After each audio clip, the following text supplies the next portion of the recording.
Hi, I'm Marcie and I got to write a book. It's called Creepy Cute Drawing Class, and it is a book that teaches you how to draw lots of different things in my style, which I would describe as spooky but cute and with a healthy dose of humor.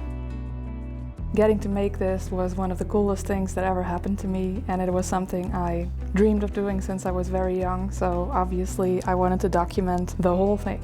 So that's what this video is. I'll be showing you what it was like to make this book every step of the way and introducing you to the book itself at the same time. So let's start at the beginning.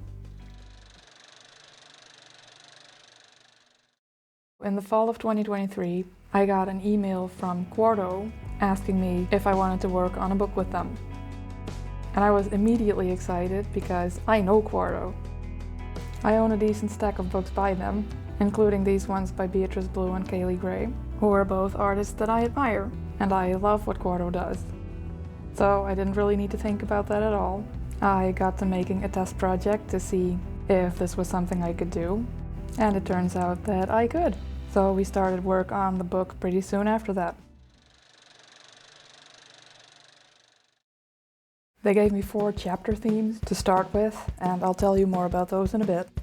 But the first thing I did was write down every idea that I could think of within those themes, which I think I had about 150 or 200 or so. And then I did my best to narrow it back down to the best ones, but also which ones would offer people the greatest variety of ideas and techniques. That part was actually slower than coming up with the ideas. I think I only spent a day on the ideas, but then I spent a whole week narrowing it back down. I asked my husband for his favorites, and I asked my friends, but then finally ended up with a set of prompts that I liked and that the publisher did too. We didn't know exactly how many projects would fit in the book, so I think that I started with 80 or 90 prompts, and I did rough sketches for all of those at the beginning. Most of what you see here did make it into the book, but there's also a couple that didn't. Looking back at all of these, it's kind of crazy for me just to realize that I spent over a year making the book, but less than 2 months coming up with all the ideas and sketches for it. I think before this whole process started, I certainly thought that this part of it would be a lot more time consuming. I remember it as being one of the most fun parts of it, just coming up with all these different things. If you're looking at this and you own the book, then I hope you're not looking at the sketches that didn't make it in, thinking that those are the best ones. Though if you did feel that way, then tell me your favorite. I could totally still draw the rest of these. After making all of these sketches, they were put to the side a little bit because we first had to put together the introduction of the book. This covers a little bit about me and then explains where to find inspiration, how to come up with ideas, how to find a style that you like, and some general tips on how to draw and color this stuff. Probably the most information-dense couple of pages in there. After that, it was time for me to put all of that into practice.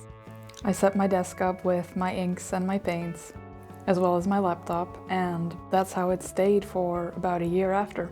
Although with this ink you need to make a fresh batch of it every time you work. This is Indian ink. It's made out of ash, which is really cool. And I dilute it at different strengths to make different shades of gray for my paintings. It is part of my setup every day. The stuff dries permanent and it dries fast, so my office is full of these pieces of paper where I tested the colors I had made. Every one of these little lines of rectangles are from a different painting session. But with everything prepped, let me talk you through how we go from a sketch to a completed piece of artwork.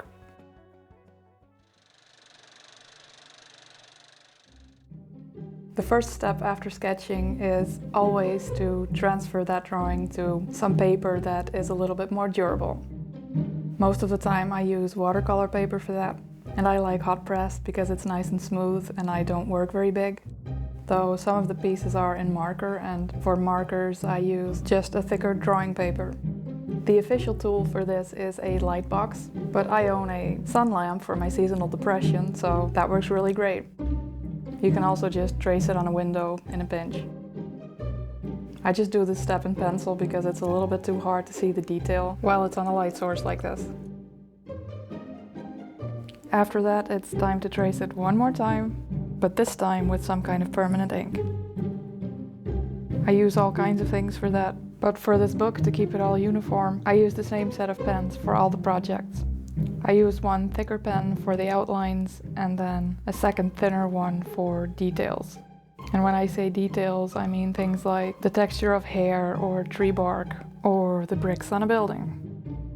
Not everybody does this, but the reason that I do prefer to is that you can use that line width to help the viewer understand which parts of the drawing are the most important. You can also use it for depth by using thinner lines the further away something is supposed to be in the picture. It won't be as big of a deal for people using my book, but for me, I spent quite a while testing different papers and pens because after the step I'm doing right now, what I need to do for the book is clean up all these lines and make them as smooth as possible so that I can alter them digitally. That's also why I chose these fine liners, which have a more predictable ink flow, instead of my dip pen and my fountain pen, which I love a lot, but are a little bit more unpredictable. As you may have noticed from what you're seeing on the screen, I did all of these in batches of 3. It doesn't make much of a difference yet at this stage, but later on it's gonna come in really handy to be able to work on one piece while another dries. Next came the part of the process that was new to me and a little bit more complicated. I had to scan all of the line art, clean it up digitally, and then turn it into a set of clear, easy to understand steps to let the reader know how we got to this point. You can see me doing the cleanup now on the screen. This was kind of time consuming and I'm honestly not sure that it was absolutely necessary, but I did want to make sure that people could get a clean read off of all the lines. I made this process more fun by adding a background color while I worked. For making the actual steps, what I decided to do was to take this digital version of the drawing and erase everything except for the part that we'd be drawing in the next step. For each consecutive step, I would leave that part in and put the next step on top in a bright red color. I actually worked with a transparency at first, but the publisher let me know that it wasn't clear enough in the scale that it would be when it was printed. So I worked my way through all these pieces, layering one step at a time on top of each other and combining them together for the designer to make a layout out of. There were also some pieces where I started off with basic geometric shapes, just to make it a lot simpler. And for these, I just worked directly on the computer. It's kind of funny that the thing that comes first for people doing the projects, for me was something I made digitally after doing the whole line art. From here, the process of working and scanning and editing got a little bit more chaotic, but thankfully I'm not going through it alone. Our lovely dog Nino kept me company for pretty much the entire time. He's a sweetheart. The next step is exactly the same for each project. It's to get a flat layer of color on there. For some of them it's ink and for others it's watercolor, and there's a couple of them that, like I said, were done with marker. But for all of them I stuck to just those flat colors because after that they all needed to be scanned again for the next step for each project. The one you're watching me make now is a personal favorite, a haunted coffee truck.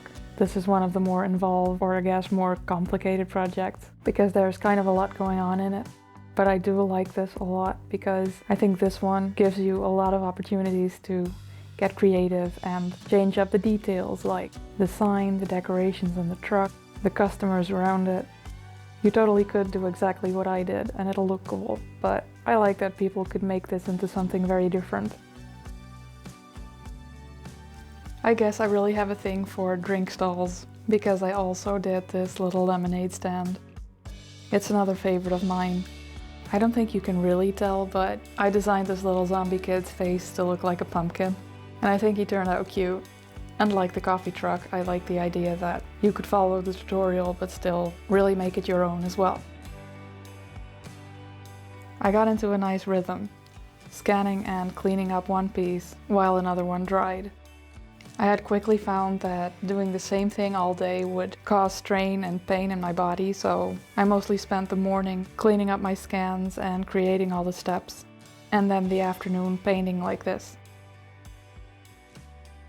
I'm just now realizing this is the first time in this whole video that I'm actually showing you a colored piece. I think that balance is a little bit different in the book itself. I do believe there's almost as many colored pieces as black and white ones in there. This cozy drink in a pumpkin mug is another one that I'm extra fond of, because I think it represents everything I try to convey in my drawings really well. There's a bit of fall, a bit of Halloween, some spooky stuff, something cozy, and some nice warm colors. Next I'll show you why this part of the process took a lot more scanning. For the steps of the line work, I decided to scan the complete line work and then work backwards to digitally create the steps out of them. But for the coloring, I went the more traditional way of scanning each layer of work that I did, or each step, I should say. So for this gardening mummy friend, I first scanned it with flat colors, then I added the texture on the tree trunks, and then finally I scanned a step with all the shading on it. There's a general order to all of these, because that's something I think makes it easier to learn and to remember how this works. We do line, then color, then pattern, then shading. That's how I normally do it in my artwork as well, to make sure I don't forget anything. The shading step of each of the projects is probably the most complicated and potentially confusing, because you kind of need to get into the imaginary light source and where that would shine from and where the shadows would go. But I tried to simplify it by mostly just getting into making sure that all the shading is on the same side, either to the left and underneath or to the right and underneath. There can be a little bit more to it. For example, on this skeleton, I shaded the bottom half of the t-shirt because it would be entirely hollow underneath that ribcage, but I did opt out of putting too much focus on stuff like that, because I also think if I had not done that bit, or if someone doing a project doesn't notice that bit, I don't think it'll really look wrong or anything. It'll just look a little bit more simplified. But I really can't wait for people to start trying these projects and hopefully let me know what worked for them and what didn't, because I'm really curious about that. Especially in terms of difficulty, it'll be really interesting, because I put a lot of time and effort into trying to figure out a set of projects that have a very broad difficulty range. We've got ones in here that are just a little ghost without any coloring or shading on it, all the way up to bigger and more detailed scenes that have a lot more going on and that can get a little more complicated, especially with the shading, like this coffee truck, for example. At the end of that final step, I would write out clear instructions for each of the steps so that they could be turned into a cohesive project, and then I sent it all off to Quarto. I had a lovely editor named Katie and a lovely designer named Beth who put all of it together into beautiful spreads like this. They did an amazing job, and seeing it all put together, I think, was the first time that this whole project started to feel like a book to me. I started tracking how many days I had left towards the end, and I got this batch of stuff done a few days before the deadline. But there is a lot more to a book than just the projects, so there was an entire category of things that I had to make after. The first of which being the front pages for each of the chapters. These cover the entire page in the book, so I drew them a whole lot bigger than the other artwork I made for the steps. And I'll tell you a little bit more about them while I show you the artwork.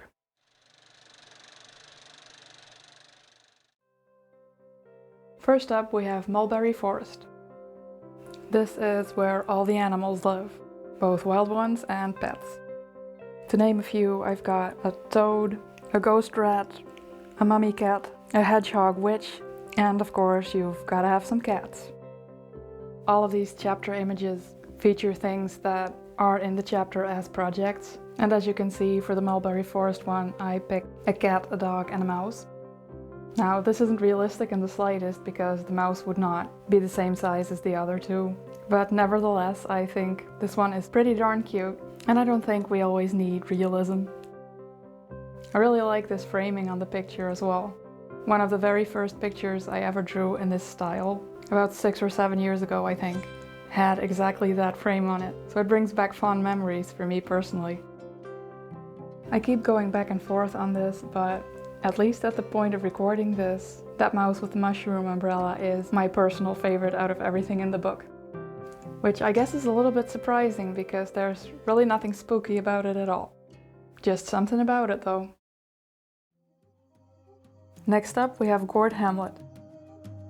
This is where you'll find all the supernatural or undead creatures. This is where our zombie kid with the lemonade stand is. There's also a vampire, a werewolf, a yeti, a mummy, and of course plenty of ghosts and skeletons. By the way, I remember that we were in the lead up to Halloween while I was doing all these chapter images, and I thought it was so well timed because while I am always in the mood for this kind of a vibe, I'm still extra excited for it during that period. Our third chapter is Hollow Lanes.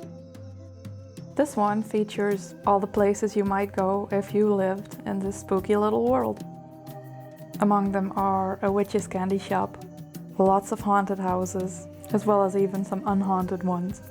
We've got a witch having a picnic with an old friend, a sheet shop for sheet ghosts, that coffee truck from before, and a pretty unorthodox ghost ship, just to name a few.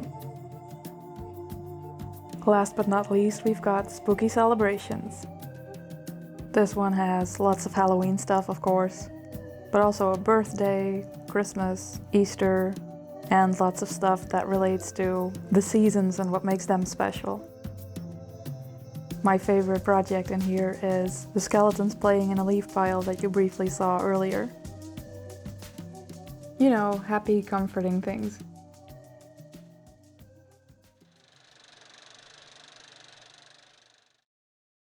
Around the same time, the designer asked me to draw 5 different patterns, kind of themed stuff, but as simple as possible because it was going to be really small in the book.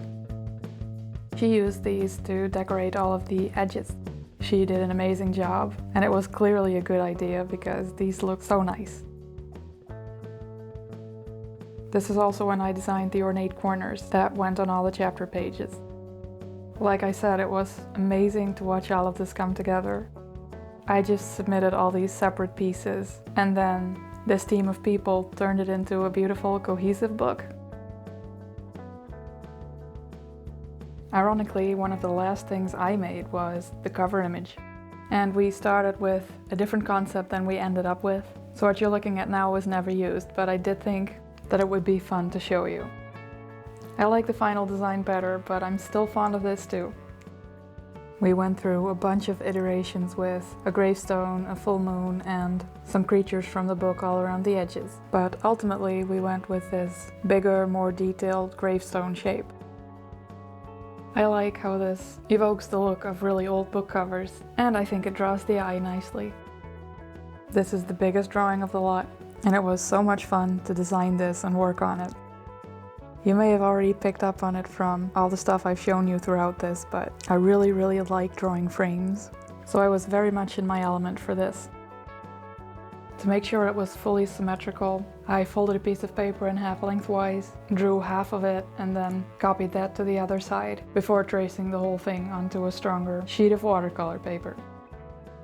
I had to switch up my tools as well because the pens I used for the small projects would barely have been visible at this scale, so I did most of this with a marker instead and used my fine liner only for adding some small details in there. I quite like all these elements together, and I recall that it took quite a while to get to this stage because I tried so many different combinations of shapes and decorations for it. What do you think of how it ended up? I didn't think to film it, but most of the text on the cover is also handwritten by me, at which point it was all put together digitally by the designer. This cover was the last thing I made for the book, and then began a long wait for them to start making the test copies. And I was sent a real physical book in the mail that I could flip through.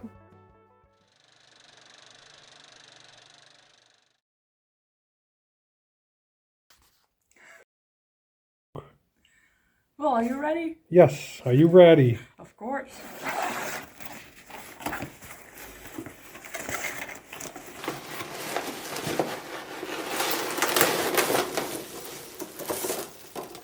Corn chips.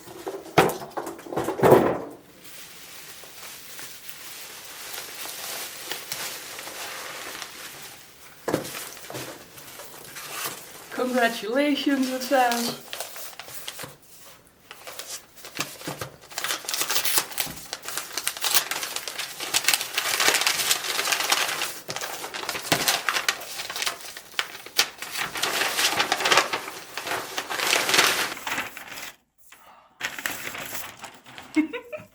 Wow.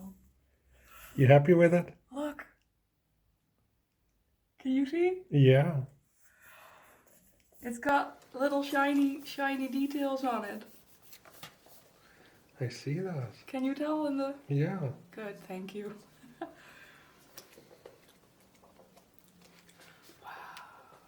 How does it feel? A lot more real now. Wow. I think it's so beautiful. Come look.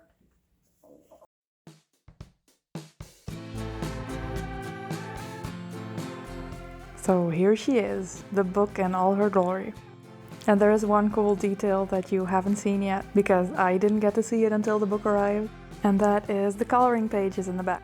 So if you want to be creative but also keep it chill, then there's 8 pages of coloring pages for you. They're also just handy to test some colors on, I think. And speaking of tests,